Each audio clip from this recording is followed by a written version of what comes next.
जय जगन्नाथ। कर्मफल अनेक समय गोटे मनीष वर्तमान से निर्वाह करुवा दायित्व और कर्मगुड़िकर फल ताको संगे संगे प्राप्त हुए नहीं। जो कारण बेले बेले से विचलित और हताश हो पड़े, किंतु जीवनर कौन प्रतिकूल परिस्थिति धैर्यहरा न होई किंबा खराब परिस्थितिर वशवर्ती होई अथवा यार चापरे केवे भूल रास्ता को जीवा उचित नहीं। धैर्यर सह उक्त नकारात्मक परिस्थिति सबको दृढ़तार सह सामना करने उचित।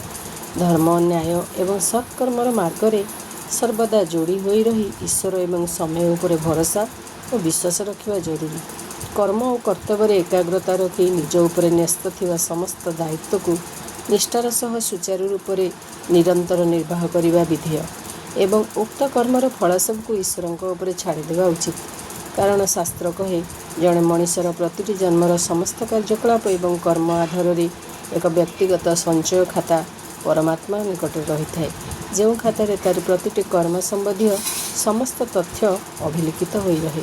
उचित समय परमात्मा तार कर्मर फल सबको प्रतिदान स्वरूप ताकू फेरी था।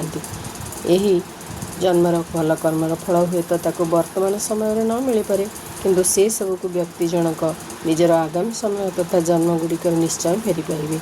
जय जगन्नाथ।